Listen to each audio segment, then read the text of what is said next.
Good morning everyone. हम पढ़ रहे थे जॉर्ज पंचम की नाक, ठीक है, कृतिका बुक चैप्टर 2।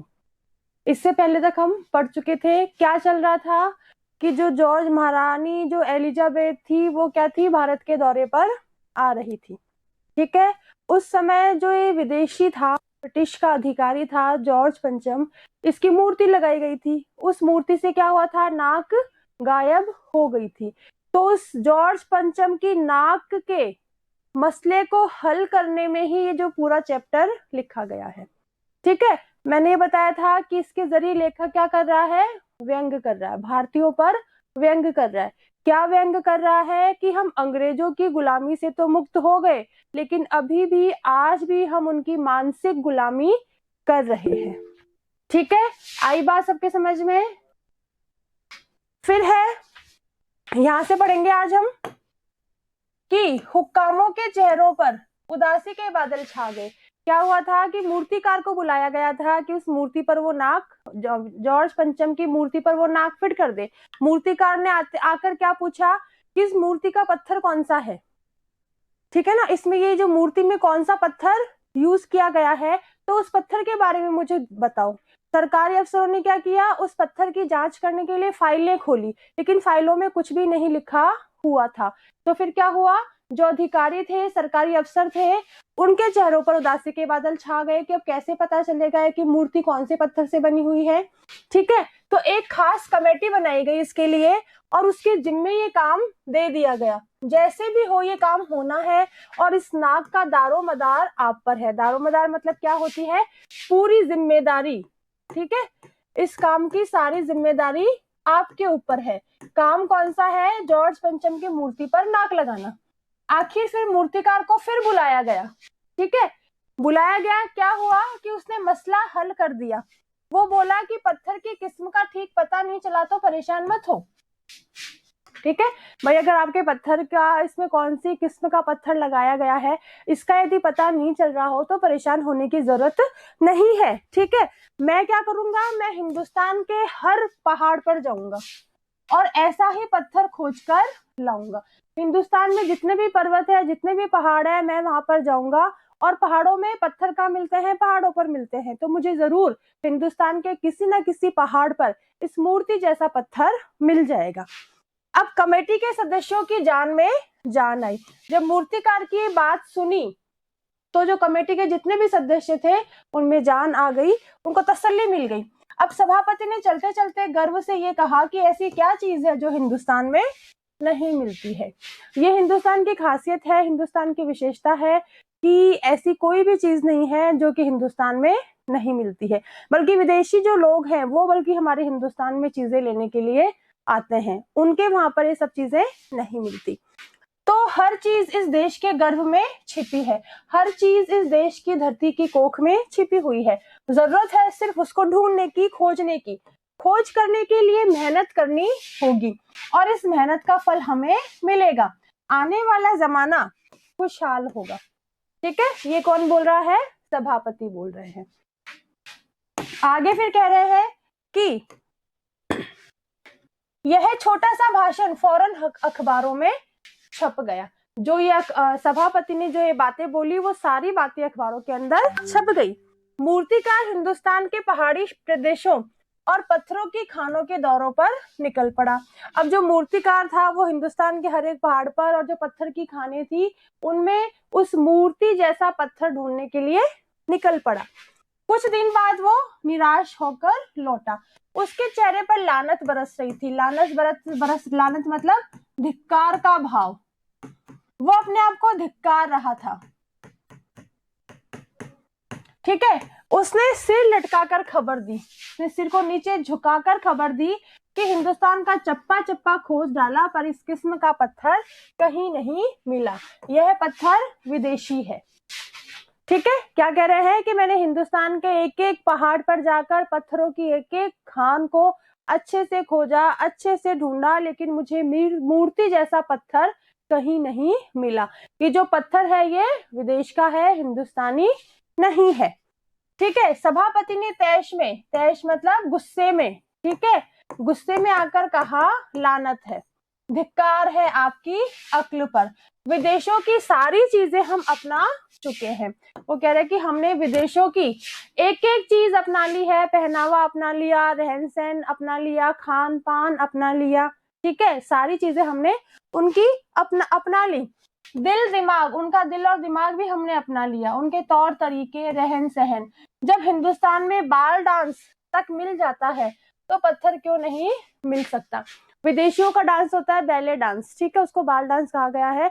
जब हमने उनके नृत्य को भी अपना लिया है, ठीक है, हम वो नृत्य भी करने लगे हैं, तो हमने उस पत्थर को क्यों नहीं अपनाया, ठीक है। तो विदेशी पत्थर हिंदुस्तान में क्यों नहीं मिल सकता। मूर्तिकार उसकी बातें सुन रहा था लेकिन चुपचाप खड़ा था। अचानक उसकी आंखों में चमक आ गई, अचानक से उसको कोई बात सूझी, उस बात को सोचकर उसकी आंखें प्रसन्नता से भर गई। अब उसने कहा कि एक बात मैं कहना चाहूंगा, लेकिन इस शर्त पर कि यह बात अखबार वालों तक ना पहुंचे, ठीक है। एक बात मैं कहना चाहूंगा लेकिन एक शर्त है कि जो ये बात है वो अखबार वालों तक मत पहुंचाना। क्या बात थी कि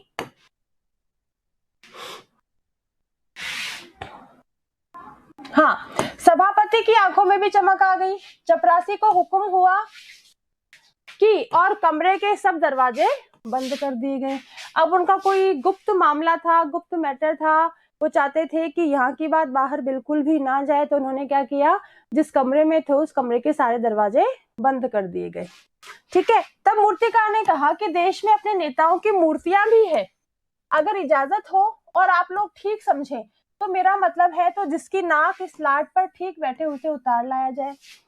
मूर्तिकार ने क्या मशवरा दिया कि हमारे विदेशियों की मूर्तियां तो हमारे देश में लगी हुई है, लेकिन जो हमारे देश के नेता हैं उनकी मूर्तियां भी हमारे देश में कई जगहों पर है।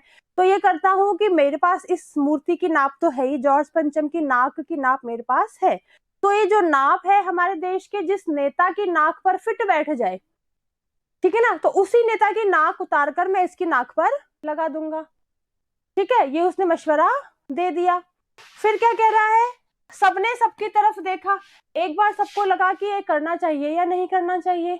यहाँ पर आत्मसम्मान की बात है, अपनी प्रतिष्ठा की बात है, स्वाभिमान की बात है, इज्जत की बात है, तो ये काम करें कि ना करें। सबने एक दूसरे की तरफ देखा। फिर क्या हुआ, लेकिन सबकी आंखों में एक क्षण की बदहवासी के बाद खुशी तैरने लगी।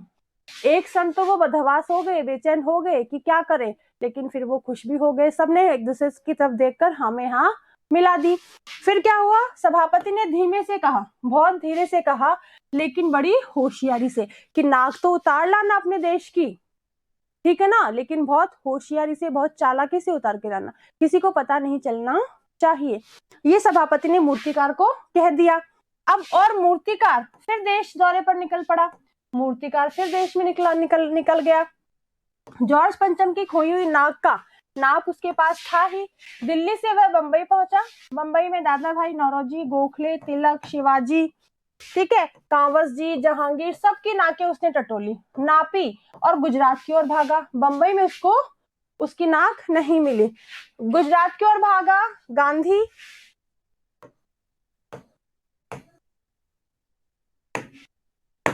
गांधी जी, सरदार पटेल, विट्ठल भाई पटेल, महादेव देसाई की मूर्तियों को परखा, उनकी नाकों की नाप को देखा, जांचा परखा। और फिर बंगाल की ओर चला। बंगाल में उनको बंगाल में क्या हुआ, गुरुदेव, रविंद्रनाथ, सुभाष चंद्र बोस, राजा राम मोहन राय आदि की नाकों को भी देखा। सबकी नाप जोख भी की और बिहार की तरफ चला, वहां भी उसको नहीं मिली। बिहार होता हुआ उत्तर प्रदेश की ओर आया।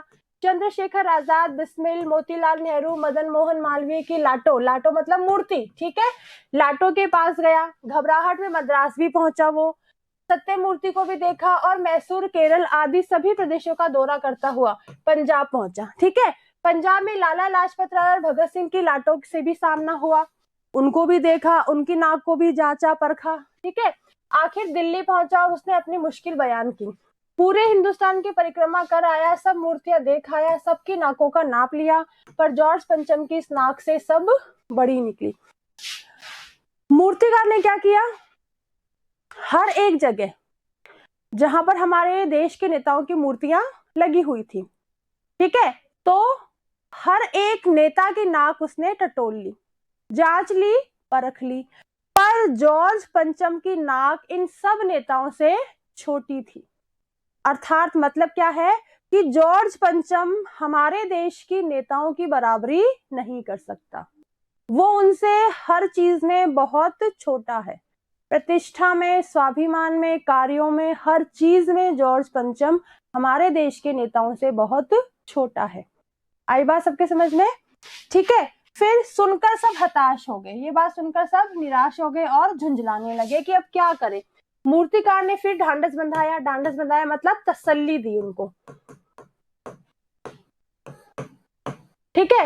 हुए आगे कहा, क्या कहा, सुना है कि बिहार सेक्रेटेरिएट के सामने सन 42 में शहीद होने वाले बच्चों की मूर्तियां स्थापित है, ठीक है, जो मतलब बिहार में सन 1942 में बच्चे शहीद हो गए थे, उनकी मूर्तियां भी लगी हुई है, शायद बच्चों की नाक ही फिट बैठ जाए, यह सोचकर वहां भी पहुंचा, पर उन बच्चों की नाकें भी इससे कहीं बड़ी बैठती है। अब बताइए मैं क्या करूं।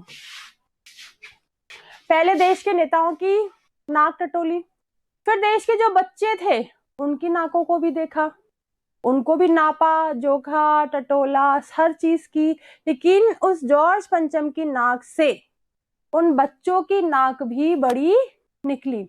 आशय क्या है कि जॉर्ज पंचम की तुलना हमारे देश के बच्चों से भी नहीं की जा सकती, वो हमारे बच्चों की भी बराबरी नहीं कर सकता, ठीक है। फिर आगे कह रहे हैं कि राजधानी में सब तैयारियां थी, राजधानी क्या है, दिल्ली, दिल्ली में सब तैयारियां चल रही थी। जॉर्ज पंचम की लाट को, मूर्ति को मल मल कर नहलाया गया, रोगन लगाया गया, उसके ऊपर रंग लगाया गया, सब कुछ हो चुका था, सिर्फ उसके नाक नहीं थी। बात फिर बड़े हुकामों तक पहुंची, फिर बड़े अधिकारियों तक पहुंची, बड़ी खलबली मची। अगर जॉर्ज पंचम के नाक नहीं लग पाई तो फिर रानी का स्वागत करने का क्या मतलब। यह तो अपनी नाक कटाने वाली बात हुई कि यदि हमने जॉर्ज पंचम की नाक, मूर्ति पर नाक नहीं लगाई, इससे क्या होगा, हमारी प्रतिष्ठा धूल में मिल जाएगी, हमारी इज्जत मिट्टी में मिल जाएगी, ठीक है। लेकिन मूर्तिकार पैसे से लाचार था, मूर्तिकार क्या था, गरीब था, उसको पैसे चाहिए थे और वो पैसे के लिए कुछ भी करने को तैयार था, यानी हार मानने वाला कलाकार वो बिल्कुल भी नहीं था। अब एक हैरत अंगेज ख्याल उसके दिमाग में कौन था, एक हैरान करने वाला जो विचार था वो उसके दिमाग में आया। क्या आया, और उसने पहले शर्त दोहराई, जिस कमरे में कमेटी बैठी हुई थी उसके दरवाजे फिर बंद हुए और मूर्तिकार ने अपनी नई योजना पेश की।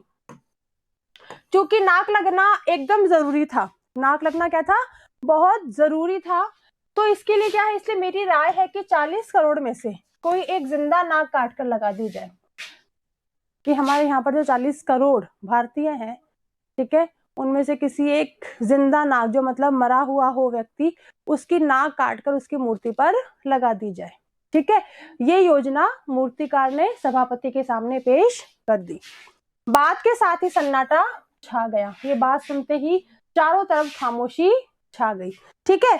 कुछ मिनटों की खामोशी के बाद सभापति ने सबकी तरफ देखा, सबको परेशान देखकर मूर्तिकार कुछ अचकचाया, मतलब कुछ संकोच में आ गया कि मैंने सही कहा या गलत कहा, और धीरे से बोला, क्या बोला, कि आप लोग क्यों घबराते हैं, यह काम मेरे ऊपर छोड़ दीजिए। ये कह रहे कि आप लोग मत घबराओ, ये काम आप लोगों को नहीं करना, ये काम मैं करूंगा, इसलिए सारी जिम्मेदारी मेरे ऊपर छोड़ दो, आप बिल्कुल भी मत डरो।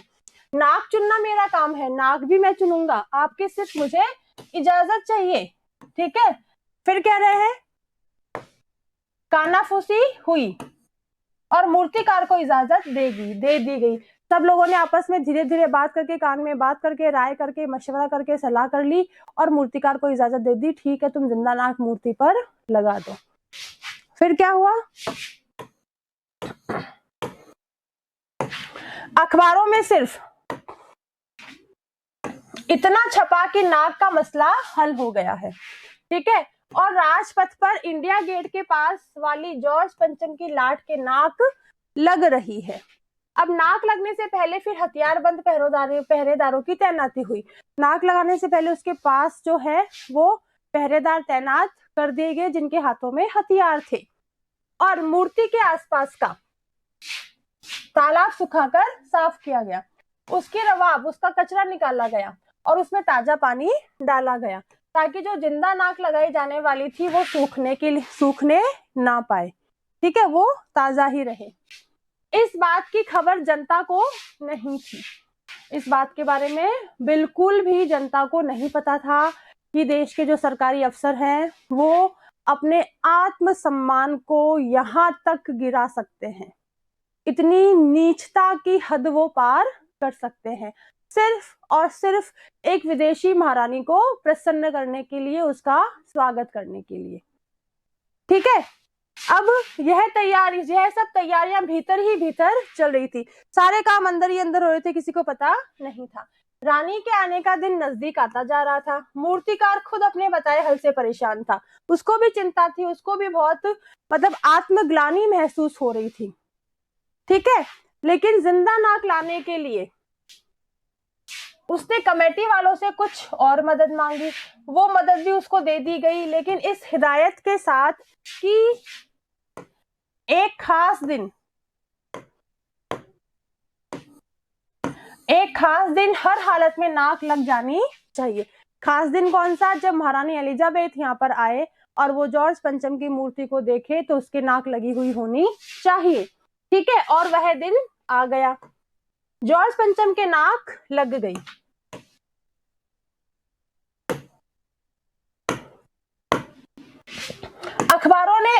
सब अखबारों ने खबरें छापी कि जॉर्ज पंचम के जिंदा नाक लगाई गई है, यानी ऐसी नाक जो कतई पत्थर की नहीं लगती। क्या छापा? कि ऐसी नाक लगाई गई है जो पत्थर की नहीं लगती, बिल्कुल जिंदा नाक की बराबरी करती है। जिंदा नाक के समान वो नाक लगती है। इतनी कुछ हमारे कारीगर इतने कुशल है। ठीक है, लेकिन उस दिन एक बात गौर करने की थी। क्या बात थी? कि उस दिन अखबारों में देश में कहीं पर भी किसी उद्घाटन की खबर नहीं छपी। कोई भी किसी भी शुभ काम का उद्घाटन नहीं हुआ। किसी ने कोई फीता नहीं काटा था। कोई सार्वजनिक सभा नहीं हुई थी। कहीं भी किसी का अभिनंदन, स्वागत, सत्कार नहीं किया गया था। कोई मानपत्र, कोई सम्मान देने वाला पत्र भी किसी को भेंट नहीं किया गया था। किसी हवाई अड्डे या स्टेशन पर स्वागत समारोह भी नहीं हुआ था, और किसी का ताजा चित्र भी नहीं छपा था। ठीक है, सारे अखबार खाली थे। पता नहीं ऐसा क्यों हुआ था। नाक तो सिर्फ एक चाहिए थी, और वह भी एक बुद्ध के लिए। ऐसा क्यों हुआ था? नाक सिर्फ एक चाहिए थी, एक मूर्ति के लिए चाहिए थी। तो ऐसा क्यों हुआ था कि उस दिन सारे अखबार खाली थे? कोई सार्वजनिक सभा नहीं हुई, कोई उद्घाटन नहीं हुआ, कोई फीता नहीं काटा गया, किसी को मान पत्र भेंट नहीं किया गया, हवाई अड्डे पर, स्टेशन पर कोई समारोह नहीं किए गए। क्योंकि जिंदा नाक की खबर जब अखबार वालों को पता चली तो अखबार वाले अपने कृत्य से, इस काम से बहुत लज्जित थे।